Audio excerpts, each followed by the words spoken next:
Bonjour à tous, aujourd'hui j'accueille Elisabeth Claire, elle est manager gouvernance et démocratisation des données chez BPCE Solutions Informatiques. Alors le thème de cette interview, il est né d'un échange que j'ai eu avec toi Elisabeth il y a quelques mois. On discutait ensemble du fait que quand on est expert de la donnée soi-même, on pense souvent que la transformation elle concerne les autres, en l'occurrence les métiers. Et pourtant, il y a un vrai sujet. Comment est-ce qu'on peut réussir sa propre transformation quand on est soi-même un expert data pour devenir acteur et pourquoi pas catalyseur de cette transformation. Sacré sujet. Hello Elisabeth, je suis hyper contente de t'avoir avec moi aujourd'hui pour en parler. Bonjour Florence. Ça va, tu vas bien? Très, très bien. Top. Alors je te propose, allez, sans transition, on plonge directement dans le cœur du sujet. Avec Parce que plaisir. quand on est un expert de la data, on maîtrise déjà les outils, on maîtrise les modèles, la technique. Mais toi, justement, qu'est-ce qui t'a fait sentir à un moment qu'il fallait aussi se transformer toi-même? C'était quoi le déclic? Alors, moi déjà, je suis expert data de formation technique. Donc, quand j'ai été confrontée à mes premiers cas d'usage à réaliser, ben, mes interlocuteurs n'avaient pas le même vocabulaire que moi. Donc ça m'a tout de suite posé problème et j'ai pris un vrai enjeu, personnel d'être comprise et de faire en sorte que finalement mon expertise technique se voit le moins possible, ou du moins qu'elle prenne pas toute la place. Je voulais vraiment J'adore que cette les expression, métiers qu'elle hein? prenne pas toute la place, voire qu'elle ne Exactement, se voit même pas, ce qui est un voilà. peu contre-intuitif à la base. Il faut qu'elle se voie un peu pour rassurer, mais il faut pas qu'elle prenne de la place. Très bien. Et le déclic, je crois que tu l'as eu un jour particulier Alors dans le une déclic, je intervention. l'ai eu un jour particulier où on m'a demandé d'intervenir, dans une plénière métier pour expliquer ce qu'était la data, et l'organisation qu'on avait autour de la data. Donc j'ai commencé à expliquer la data dans mon établissement, comment ça me concerne, comment ça vous concerne et quelqu'un m'a arrêté au bout de 2-3 minutes en me disant: «Mais, est-ce que vous pouvez juste m'expliquer ce que c'est la data?» Et là, j'ai eu un gros déclic, comme tu dis Florence, parce que, je pensais avoir beaucoup vulgarisé. Je pensais que c'était clair. Je pensais même, peut-être avec un peu trop d'assurance, que j'étais l'expert de la vulgarisation et en fait, j'étais encore au milieu du chemin. Donc il faut vraiment, pas oublier qu'il faut repartir de zéro et poser les bases et que c'est vraiment un enjeu du quotidien. Et pas hésiter à répéter non plus, parce que comme tu dis, les bases, tout le monde n'est pas au même cran de maturité par rapport au sujet, donc les bases, faut les Exactement, reposer régulièrement, quoi. C'est un leitmotiv. exactement, tout à fait. Très bien. Et alors, quand on est donc soi-même un expert de la data, selon toi, c'est quoi les croyances, postures qui vont freiner cette transformation? Le fait de se dire: «OK, maintenant il faut que je change ma manière d'appréhender le sujet». Ouais. Alors, qu'est-ce qui peut freiner? C'est de penser que la data, la transformation data et là je vais enfoncer une porte ouverte. C'est de penser que c'est un sujet technique et que, à la place de transformation, on parle de migration. Ça, c'est vraiment une erreur. Côté data, il y a plusieurs, «clans» entre guillemets, hein. Il y a des personnes data qui ont été des experts data orientés vers la technique et c'est très bien. Et c'est leur Il y a truc. aussi voilà, c'est leur truc, ils vont être moins à l'aise avec les métiers et on ne peut pas non plus y aller aux chausse-pieds. Donc il faut aussi accepter ça. On en a par contre qui sont, plutôt des data analystes, qui sont, vraiment orientés métiers, qui ont besoin de comprendre les processus et c'est ces experts-là qu'on va pouvoir activer de manière un peu plus importante auprès des métiers pour la transformation. Ça, on parle des freins, mais ça du coup c'est un accélérateur. Les 2 sont utiles, hein, mais si on veut démocratiser, transformer, la première étape, c'est bien d'aller au contact des métiers et donc, eh ben, d'accepter d'avoir leur vocabulaire. Mmh mh. Et du fait d'avoir une posture, d'ouverture, sortir de son confort technique. J'aime bien quand on avait préparé cet échange, tu Exactement. parlais de ça. Ouais, exactement. Il faut vraiment alors le confort technique, il porte bien son nom, il est très confortable et on peut vite y retourner sans même s'en rendre compte donc il faut vraiment au quotidien, Se faire un petit peu violence. endosser voilà, endosser cette posture d'ouverture. Je suis pas encore à l'abri qu'un jour on me dise: «Mais au fait, tu m'as pas expliqué ce qu'était la data». Ça peut encore m'arriver demain. Donc c'est vraiment un travail du quotidien. C'est jamais acquis et ça demande un travail constant. Et ça veut pas dire, si on te repose la question pour la Xème fois, que ce que tu as fait avant n'a pas été utile, hein. Je pense qu'il y a une histoire de temps long en plus, dans l'histoire et de petites graines, Voilà. voilà, Il y a qui une font passer histoire de son temps temps. long, mais exactement. Il y a une histoire de temps long, mais rien n'est acquis et avec certaines personnes, il faut partir de zéro parce que, la data, tout le monde y vient petit à petit. Très bien. Qu'est-ce qui t'a aidé toi à évoluer dans ta posture? Alors ce qui m'a aidé à évoluer dans ma posture, il y a déjà eu une opportunité, j'ai été data manager d'un établissement bancaire du groupe BPCE et c'est, c'est une posture qui est d'ouverture, déjà, par défaut, parce que l'objectif, du data manager, c'est, d'acculturer à la data, de lever les Mmh. freins Il n'y a pas et le choix. Sortir il y de a pas ta le zone de choix. confort, c'était dans la to do list. Exactement. Et alors pour ça, ça se fait pas tout seul, on peut avoir une appétence de départ, mais j'ai eu des formations.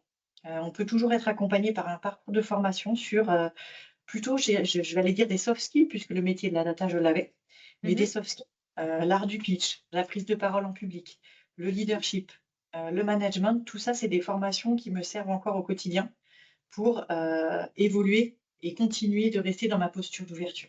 Avec des rappels, qui sont des basiques parfois, mais on a besoin d'y revenir donc beaucoup de formations sur les soft skills, et aussi une révélation qui est vraiment de pratiquer l'écoute la plus active possible. C'est-à-dire que, quand on est, comme moi, né dans la data, accro à la data, on a beaucoup envie d'en parler et en fait, il faut pas le faire ça. Il faut laisser, Faut se retenir. parler Je ne parle pas exactement, data. hein, on sait que tu sais, mais écoute-nous et donc il faut pratiquer cette écoute et vraiment cibler l'enjeu, avant de prendre la parole. Vraiment laisser Pas la arriver place avec à la l'autre, solution, voilà. en fait, hein. Parce que j'imagine que c'est le Exactement, biais, c'est d'arriver, tu sais déjà ce que tu veux proposer ou voilà, pousser comme produit data ou quoi, mais exactement éviter. et pas arriver avec une solution exactement comme tu le dis Florence et ne pas étaler sa science. Ça peut être un défaut, quand on est un peu passionné, C'est ça! on s'en rend pas compte. En plus, c'est pas étaler sa science par égocentrisme, mais c'est par volonté de Par partager sa passion, passion, mais c'est exactement, pas le bon donc lieu. Il faut le garder pour le voilà, café avec, les autres experts data plutôt, on va dire, ce moment-là. exactement. Ouais, ouais, Souvent, ouais. moi, j'ai tendance à dire les experts data, ils sont passionnés par le comment. Comment on a fait le truc? Oui, Ah, c'était hyper compliqué. Ah, et ouais. c'est On peut faire génial parce 30 que slides sur c'était le comment. compliqué. Ouais, exactement. Alors que l'audience, c'est le pourquoi qui va l'intéresser. C'est vrai Le qu'on a un pourquoi, peu le biais voilà, naturel de. Très bien. exactement. Est-ce que tu as une petite bonne pratique concrète qu'on peut tester pour démarrer sa propre transformation? Toi, tu dirais, il faut commencer par quoi? Alors, pour moi, c'est même plus qu'à tester, c'est des pratiques vraiment à mettre en place. La première, c'est, de s'appuyer sur un réseau professionnel. Quand on est expert de la data, c'est vrai que moi je fais partie d'un grand groupe, on est nombreux, mais c'est pas forcément le cas partout. On est parfois, très peu d'interlocuteurs au sein de son entreprise qui sont experts de la data et on peut avoir tendance à ne pas se rendre compte qu'on part sur une mauvaise piste et le fait de participer à un réseau professionnel, on va avoir d'autres retours Externe? d'expérience, on va pouvoir, écouter d'autres histoires, avoir un vocabulaire différent et pour moi, c'est indispensable. Je pense que tu as tout Heu, à fait raison, d'autant plus qu'on est sur des métiers qui se créent sous nos yeux. Donc il y a pas, la exactement, bonne façon de faire et la règle qui fonctionne pour tout le monde et l'inspiration, c'est quand même le meilleur moyen voilà, de trouver, des moyens aussi des fois de craquer ses propres blocages. D'ailleurs, en parlant exactement. de blocage, comment toi tu as appris à lâcher le terrain et réussir à embarquer les autres? Comment ça s'est fait? Alors ça se fait pas du jour au lendemain, c'est, alors déjà pour passer Zut! du fer au eh Dommage. oui, je scoop. Déjà ça peut pas se faire tout seul, c'est-à-dire que je peux pas moi décider du jour au lendemain toute seule de faire à la place de faire. Pour autant, quand on veut, se transformer d'autres collaborateurs et ben, il y a un moment où il faut faire, comme tu dis. Donc il faut que ce soit une démarche collective. Il faut que ce soit une démarche collective à tous les niveaux. Et là, à ce moment-là, en tant que data manager, en tant qu'acteur majeur de la data, on peut aussi, faire sa propre transformation, mais accompagner les autres dans leur transformation à elles. Ça, c'est super important. Se transformer ou passer du faire au faire tout seul, ça va Clair. pas marcher longtemps. Il faut qu'il y ait une démarche d'entreprise, et il faut aussi toujours, hein, je parlais tout à l'heure d'écoute active, quand on se lance dans la transformation, qu'on lance son entreprise dans la transformation, il faut être très accompagnant, mais avoir une roadmap bien définie. C'est-à-dire qu'on ne se dit pas: «Allez juste paf, on va faire plein de cas d'usage data, on va se transformer, ça va être génial». Non, on va avoir une roadmap qui dit: «On va aller, produire un tableau de bord pour tel métier. On va aller faire de Précis. l'exploration de données pour tel métier» et on l'écrit Mmh.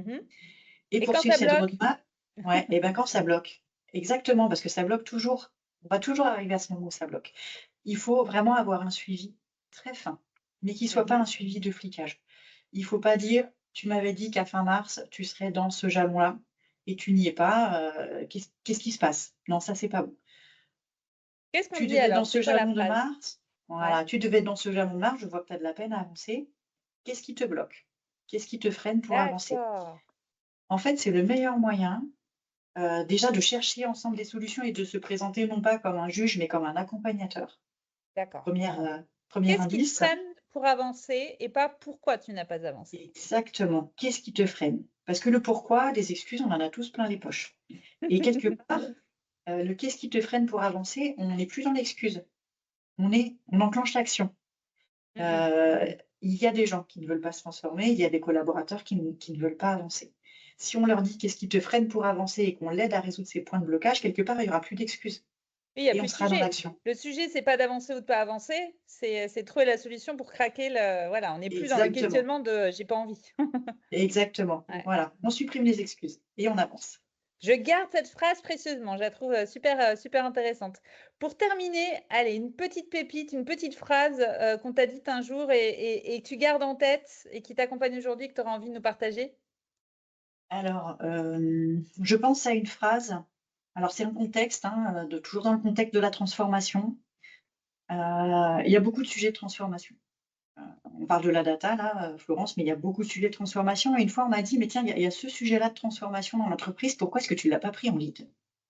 Il y a quand même un lien avec tes activités, qu'est-ce qui se passe?» Et alors moi un peu bête et méchant, j'ai répondu: «Bah, c'est pas dans mon domaine, c'est pas dans mon sujet» et quelqu'un m'a dit: Le «Bah et fameux mot de alors?» périmètre même, hein, c'est Ah, pas le dans mon fameux mot de périmètre. périmètre, voilà, on se cache un peu derrière et là peut-être que c'est ce que j'avais fait et on m'a dit: «Et alors?» Et ce «et alors»-là m'a fait un peu tomber les bras en me disant: «Mais oui, en effet, et alors?» Je pense qu'en travaillant ensemble et en ayant un lead commun sur plusieurs sujets de transformation d'entreprise, on se serait ouvert, on aurait été plus loin.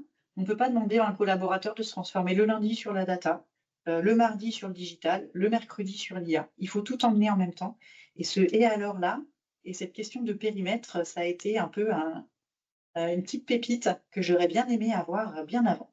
Elle est top celle-là, j'adore. C'est vraiment ces petites phrases magiques, tu sais, qui te Voilà. fait d'un coup relever la tête et dire: «Ben ouais, pourquoi en fait?» Pourquoi? Voilà, exactement. C'est génial, c'est hyper précieux. Merci infiniment Elisabeth pour ce retour d'expérience qui est à la fois très pratico-pratique et super inspirant Je t'en et ce que prie. j'ai env ouais, merci beaucoup. Ce que j'ai envie de retenir surtout, c'est vraiment qu'un expert data, ben, il est pas condamné à rester derrière ses modèles, hein. Il y a des histoires, d'écoute active, de soft skills, il y a une posture d'ouverture, je reprends un petit peu tes mots et que grâce à ça et ben, il peut vraiment devenir un véritable ambassadeur de la transfo auprès des métiers ou pas d'ailleurs. C'est comme tu disais, hein, il y a plusieurs casquettes et il y en a certains qui, vraiment, plébiscitent et sont des passionnés de la partie technique et c'est très bien aussi.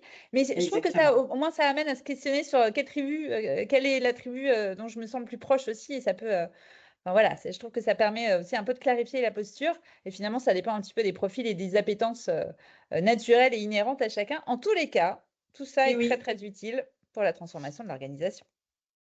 Merci infiniment Elisabeth, on reste connectés? ça marche. À bientôt. À bientôt.